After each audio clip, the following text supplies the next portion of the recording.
자, 안녕하십니까. 대장개미 이순신입니다. 자, 오늘 빛과전자 같이 한번 볼 건데, 지금 이 빛과전자가 장 초반부터 5일선에 대한 이탈이 나왔고, 아래 꼬리를 달면서 말아 올리고 있는 것처럼 보여지지만, 이 거래량이 동반되면서 말아 올리는 흐름이 나온 게 아닙니다. 흘러내리다가 그냥 브레이크가 걸렸다. 이 정도의 흐름인 거예요. 그러면 우리가 지금 여기서 추가적인 상승이 나오려면 거래량이 동반되면서 폭발적인 상승이 나와주는 그 구간에 좀 생각을 해봐야 되는데, 지금 거래량 자체가 그런 움직임이 안 나오고 있단 말이죠. 그러면 왜 빛과 전자는 갑자기 또 이렇게 밀리는 것인가? 상한가가 나와주고 두 번째 상승이 나오고 나서 윗꼬리가 길게 달리고 밀리는 이유가 무엇인가에 대해서 생각해 볼 필요가 있는 겁니다. 결국에 지금 프로그램과 외인들의 많은 매도 물량이 나오고 있는 것처럼 보여지지만 순 매도세만 놓고 봤을 때 어떻습니까?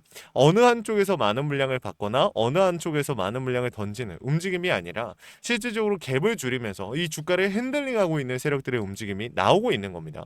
여러분들 잘 생각해 보세요. 자, 이날 이 추가적으로 상승이 막 연속적으로 나왔어요. 근데 지금 보시면은 자 21일 날 어저께죠. 21일 날 만약에 추가적인 상승이 나왔으면 어떻게 됐을까요? 위험 종목에서 이 거래 정지가 나올 수도 있는 날이었어요. 근데 지금 여기서 갭 자체를 줄이면서 하방으로 끌고 내려온 진짜 이유는 뭐다? 그렇죠. 위험 종목에 대한 리스크, 거래 정지에 대한 리스크 남아 있기 때문에 지금 이 구간에서 개인들을 텀과 동시에 29일이 뭐예요? 빛과전자? 그렇죠. 최초 판단일입니다. 그 전까지 개인들을 좀 흔들겠다라는 의도를 가지고 있을 가능성이 높거든요. 근데 중요한 건 뭐예요? 일단 주가가 흘러내리기 시작했고 거래량이 안 맞춰주면 정말 이대로 끝나버릴 수도 있다라는 거죠. 100% 확신할 수 있는 게 아무것도 없잖아요. 상방으로서의 모멘텀 가능성 당연히 남아있죠. 올라갈 수 있겠죠. 근데 제가 말씀드리는 건 이대로 하방으로 쭉쭉 밀려버릴 수도 있다라는 거예요. 그렇기 때문에 오늘 영상 조금 집중해 주시라고 좀 말씀을 드리는 거고, 영상 본격적으로 시작 전에 구독과 좋아요 한 번씩만 부탁을 드리고요. 우리 주주님들이 남겨주시는 댓글이 저에게 정말 큰 힘이 됩니다. 댓글로 빛과 파이팅 혹은 이순신 파이팅이라고 남겨주시면 정말 감사하겠습니다. 바로 시작해 볼게요. 우리가 먼저 좀 중요하게 봐야 되는 포인트가 이겁니다. 매물에 대한 부분이죠. 자, 어제 전일과 좀 비교해서 보겠습니다. 전일 같은 경우 상단 부근에 14%, 하단에 3.6%의 비중이 실려 있는데 오늘로 내려왔더니 어떻게 됐어요? 지금 이 하단 부근에 비중이 4%가량이 추가로 늘어난 겁니다. 그 말은 즉슨 지금 달리고 있는 이 아랫꼬리, 여러분들이 보셨을 때는 어때요? 외인과 프로그램 매도만 하고 있기 때문에 실질적으로 이 주가의 물량을 받아줬다라고 보여지지 않았지만, 사실상 우리가 좀 디테일하게 분석을 해보니까 어때요? 장 초반에 던졌던 물량들을 다시 회수하는 과정을 가져가고 있는 겁니다. 지금 현 구간에서 브레이크를 걸고 있다라는 거예요. 그러면 얘네가 이 구간에서 더 많은 비중을 쌓는다라고 하면 어떤 그림을 생각하는 겁니까? 저는 여기서 추가적으로 5,500원 선 이탈 나올 수 있다라고 봐요. 왜? 명확한 갭이 지켜져 있는 게 아니니까. 하지만 그럼에도 금방 말아 올리는 흐름이 나올 가능성이 높은데, 그렇게 되면 우리가 명확하게 할 수 있는 부분이 하나 있죠. 뭐요? 방향성에 대한 부분들. 상방으로 끌어올리겠다라는 방향성을 확인해 볼 수가 있는 겁니다. 사실 빛과전자 세력들 같은 경우는요, 지금 여기서 수급 붙여서 마지막 피날레 찍을 수 있어요. 근데 지금 현 구간에서 피날레를 찍지 않는 이유는, 저는 얘네들이 원하는 상승이 생각보다 우리가 생각하는 것보다 더 큰 상승일 수도 있겠다라는 생각이 들거든요. 왜냐면 얘네가 지금 하고 있는 것 자체가 여기서 그냥 상승 만들어 버리고 고점 돌파한 다음에 거기서 개인들한테 수급 붙이고 넘기면 돼요. 근데 그렇게 하지 않고 오히려 물량을 매집해주고 눌러주고 이거를 반복적으로 가져가는 이유가, 현 구간에서 개인을 털고 물량을 확보해서 마지막 한 파동 더 크게 올라가기 위해서 이 그림을 그리고 있다. 저는 이렇게 생각을 합니다. 그게 보이는 거죠. 그래서 지금 이 매물에 대한 부분을 좀 설명을 드렸던 거고, 추가적으로 우리 주주님들께서 많이들 놓치시는 부분이 있습니다. 뭐예요? 그렇죠. 대차에 대한 부분입니다. 지금 잠깐 같이 한번 보면은 공매도에 대한 비중이랑 대차 비중은 아예 달라요. 근데 공매도에 대한 비중, 빛과전자 어때요? 많이 들어와요? 많이 안 들어온단 말이야. 근데 지금 중요한 건 뭡니까? 미래의 셋. 자, 개인들, 제가 아까 말씀드린 것처럼 처음에 장 초반부터 매도 유도하니까 이 미래의 셋에서 개인들의 물량 많이 나왔죠. 근데 지금 보면은 그 물량, 이 투매를 유도했던 물량이 어디서 나왔어요? 대차 창고에서 나왔잖아요. 그렇죠? 그러니까 의도적인 하방 압력이 가해졌다라고 우리가 확인해 볼 수가 있는 거고, 여기서 추가적으로 수급이 붙으면서 어떻게 될 수 있어요? 상승을 만들 수 있겠죠. 근데 중요한 건 뭐냐면, 결국에 우리가 지금 이 빛과전자를 우리 주주님들께서 찾아보신 이유가 뭐예요? 상승이 나올지 안 나올지, 나온다면 어디서부터 나올지, 이 신호를 잡기 위해서, 이 타이밍을 잡기 위해서 영상을 시청하고 계실 거라고 저는 생각을 하거든요. 그래서 우리 주주님들이 이 타이밍을 잡으시려면 제일 먼저 우리가 1순위로 중요하게 봐야 되는 게 대차의 움직임입니다. 계속적으로 대차에 대한 하방 압력 비중이 들어오는지, 나오는지 아니면 상환에 대한 움직임이 나오는지. 만약에 상환에 대한 움직임이 나온다라고 하면 어떤 의도일 수 있어요? 어떤 상황일 수 있어요? 지금 주가가 충분히 많이 눌렸다. 사실상 얘네가 계획해 놓은 저점 바닥까지 나왔다. 바닥이 잡혔다라고 우리가 볼 수도 있는 거고, 아니면 기존 세력들과 힘을 합쳐서, 그러니까 같은 세력의 가능성을 우리가 배제할 수 없는 거죠. 같은 세력이기 때문에 수급을 붙이면서 본격적인 상승, 마지막 피날레를 찍기 위해서 상방으로 수급을 붙이기 위해서 움직임을 가져가고 있는 걸 수도 있는 겁니다. 그러면 반대로 대차에 대한 비중이 계속해서 주가의 하방 압력이 가해진다라고 하면 무슨 뜻이에요? 뭐가 됐든 간에 주가를 누르겠다라는 의도가 있는 거죠. 누르던지 아니면 못 올라오게 막던지 이런 흐름을 유도하고 있는 거니까, 이런 구간이 계속된다라고 하면 우리가 사실상 지금 현 구간에서 비중을 더 담는다던가 무작정 그냥 정리한다던가 이럴 필요가 없는 거예요. 그러니까 하방 압력이 강하게 그냥 계속 조절도 안 하고 들어오면은 당연히 정리해야 돼요. 근데 그게 아니라 5일선이 깨진 시점에 아래꼬리, 명확한 매물이 없는 상태에서 아래꼬리 달리면서 말아 올리는 그림 자체가 무슨 뜻이다? 뭔가 준비하고 있는, 무엇인가 의도가 있다라고 우리가 확인해 볼 수가 있는 겁니다. 아시겠죠? 자, 그래서 우리 주주님들한테 이 내용들을 좀 강조를 드렸던 겁니다. 그리고 여러분들한테 한 가지 더 말씀을 드려야 되는 게, 이 전쟁이 지금 어떻게 되고 있어요? 트럼프 대통령이 이 휴전을 무기한 연장하겠다라고 했습니다. 그렇죠? 우리가 여기서 생각해 봐야 되는 포인트는, 일단 휴전이 연장이 됐고, 그러니까 그러면은 전쟁이 더 길어질 수도 있다라는 거고, 아니면 협상이 곧 잘 돼서 잘 끝날 수도 있겠죠, 전쟁이. 그럼 우리가 생각해 봐야 되는 게, 빛과전자의 이 상승은 어디서 나왔어요? 전쟁 중에 나왔죠. 그러니까 전쟁 중에 수급을 빨아들이면서 올라갔던 거예요. 대장주나 다른 섹터로 빠져나갈 수급들이 광통신이나 이런 빛과전자 이런 종목들의 테마에 많이 들어오게 된 겁니다. 그 구간을 우리는 생각을 해봐야 된다라는 거야. 전쟁이 협상이 잘 됐어요. 그럼 어떻게 될 수 있어요? 중동 이 전력 인프라 재건이라든지 통신 재건, 자, 이런 부분에서 수혜를 받을 수 있는 겁니다. 테마로 또 엮여서 세력들의 힘이 남아 있으면. 근데 그게 아니라 만약에 전쟁이 계속 이어진다. 그럼 이전처럼 수급을 빨아들이면서 그냥 세력들도 빠르게 상승을 만들고 거기서 정리하려고 하겠죠. 그래서 우리는 지금 이 구간을 잡아봐야 된다라는 겁니다. 자, 그래서 위에다가 번호 하나 띄워놨습니다. 010-3425-4496. 위에 있는 번호로 우리 빛과전자 주주님들께서 전자라고 두 글자 남겨주시면 제가 우리 빛과전자 주주인들 최대한 고점에서 정리하실 수 있도록 최선을 다해서 도움을 드릴 겁니다. 무조건 얼마까지 올려드릴게요, 얼마에서 정리시켜드릴게요, 이런 약속을 드릴 수는 없어요. 하지만 이전처럼 제가 할 수 있는 선에 최선을 다하겠다라는 약속은 드릴 수가 있습니다. 현 시점에서 비중을 늘려야 될지 줄여야 될지 모르겠다, 요청이라도 해보십시오. 제가 실시간으로 차트와 수급, 시장의 흐름을 읽고 있습니다. 강조드리는 포인트는 원 단위의 타점으로 잡아드리는 신호입니다. 주식에 100% 없는 거 누가 모릅니까?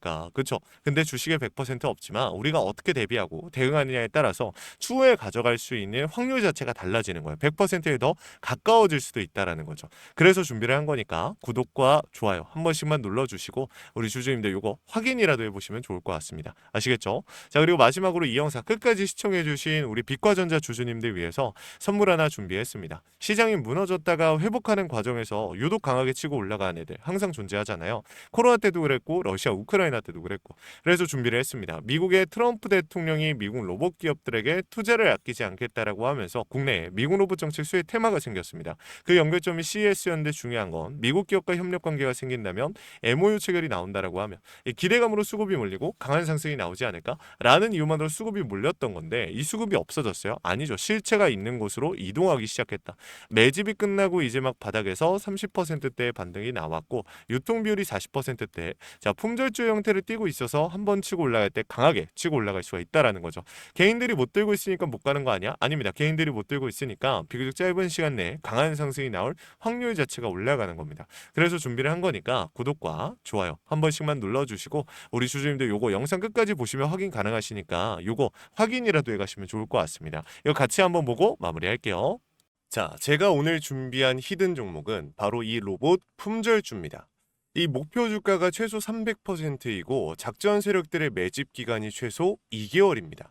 자, 유통 비율이 40%대이다 보니까 품절주의 형태를 띠고 있어서 주가가 치고 나갈 때 폭발적으로 치고 나갈 수 있다라고 말씀을 드렸죠. 세력들도 이 변수에 의해서 움직이기 마련입니다. 그래서 우리 주주님들한테 최소 300%라고 말씀을 드린 거기 때문에 이 이상 더 올라갈 확률은 분명히 있다.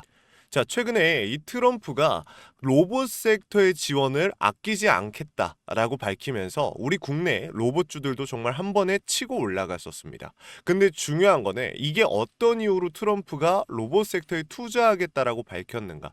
결국에는 중국 기업들을 견제하기 위해서 트럼프가 로봇 산업에 투자하겠다라고 밝힌 거거든요. 자, 연합뉴스에 따르면 상무부 장관이 최근 로봇업계 CEO들과 만남을 가졌으며 이 로봇 산업 발전 가속화에 전폭적으로 나서고 있다라고 전했다. 지난해 중국의 산업용 로봇 신규 설치 대수는 전 세계 신규 설치량의 54%를 차지했습니다. 그만큼 지금 미국이 중국을 견제할 수밖에 없는 상황이라는 거죠. 자, 23년 기준으로 중국 공장 내 산업용 로봇은 180만 대로 미국의 4배에 달했습니다. 자, 이 미국의 로봇 업계는 관련 공급망을 강화하고 기술력을 확보하겠다라는 거죠. 자, 그러면은 우리가 지금 이 현재 미국 기업과의 연관성을 가지고 있는 국내 기업들 뭐가 있어요? 두산 로보틱스, 자, 레인보우 로보틱스, 현대 로보틱스, 여러분들이 알고 계신 거죠. 근데 이거 말고 이 대형주들 같은 경우 모멘텀이 적단 말이에요. 그래서 제가 우리 주주님들한테 오늘 나눠드릴 건 로봇 품절주입니다. 아까 전에 말씀드린 것처럼 유통 비율이 40%대이기 때문에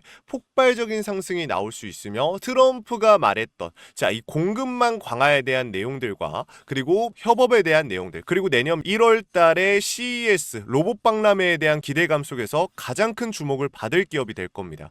그렇기 때문에 이 기업 같은 경우는 우리 주주님들이 꼭 조금이라도 가지고 계셔야 되는 종목이다 라고 말씀을 드리면서 가져온 건데, 최근 들어서 이 원익홀딩스라든지 클로봇, 휴림로봇, SPG 다양한 종목들이 있는데, 자, 최근에 이 원익홀딩스 같은 경우 로봇 대장주로서의 움직임을 보여주면서 저점 대비해서 500%의 상승률을 보여줬습니다.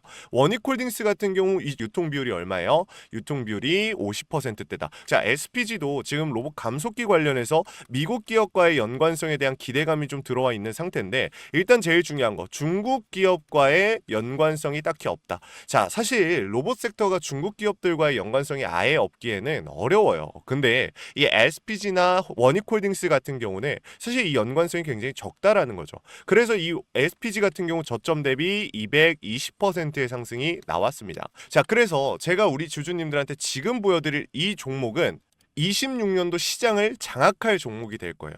모든 로봇주들이 출발할 때 이 종목 같은 경우 혼자 출발하지 않고 명확한 매집이 진행이 됐습니다. 이제서야 상승에 대한 모멘텀이 나오고 있는데 바닥 대비해서 이제서야 30%가량의 상승이 나왔거든요. 근데 이 종목은 저는 훨씬 더 높게 올라갈 수밖에 없다라고 말씀을 드려요. 유통 비율이 40%이면서 품절주의 형태를 띠고 있고 지금 개인들이 털려나가면서 외인들이 물량을 확보하고 있는 상태입니다. 그렇다 보니까 지금 현 시점에서는 폭발적인 상승을 준비하고 있는, 힘을 능축시키고 있는 단계에 있는 건데 26년도 대장 섹터가 어디요? 로봇이란 말이에요. 이 로봇 섹터를 장악할 수 있는 이 대장주가 시간이 많이 남지 않았고 이 기대감들은 이제 막 반영이 될 것이며 스마트 팩토리에 대한 기대감을 가지고 있는 기업이기 때문에 지금 현 구간에서 1월 달에 노란봉투법 시행에 따라 폭발적인 상승이 나올 겁니다. 그 전에 우리 주주님들 어떻게 해야 돼요? 잡으셔야겠죠. 그리고 26년도 내내 올라갈 종목이기 때문에 여러분들한테 바로 나눠드려 볼게요. 자, 위에 제가 번호 하나 띄워드렸어요. 제 개인 번호인데, 자, 히든이라고 우리 주주님들이 두 글자만 남겨놓으시면은 종목명과 원 단위의 타점을 같이 보내드릴 겁니다. 26년도 시장을 장악할 로봇 섹터의 대장주가 이제 등장을 하는 거기 때문에 여러분들 놓치지 않으셨으면 좋겠어요. 원익홀딩스 처음에 뭐라 그랬어요? 제가 우리 주주님들한테 원익홀딩스 알려드렸을 때 굉장히 많은 주주님들 뭐 이런 잡주가 어떻게 대장주가 되냐라고 했었는데 저점 대비 500%의 상승이 결국에 나왔죠. 똑같습니다. 여러분들 이 종목도 지금 시장에서 주목을 받고 있지 못해서 그렇지 이제 막 1월 달에 노란봉투법과 로봇 박람회 CES에 대한 기대감이 들어와주고 세력들의 매집이 끝난 상태이기 때문에 지금 이 기회 놓치게 되면 울며 겨자 먹기로 사야 될 겁니다. 그러지 마시고 지금 조금이라도 담아놔 보세요. 자, 이 종목 우리 요청하시는 분들 선착순으로 빠르게 나눠드릴 거니까 구독, 좋아요 꼭 눌러주시고요. 자, 그러면 다음번에 더 좋은 영상으로 찾아뵙겠습니다. 감사합니다.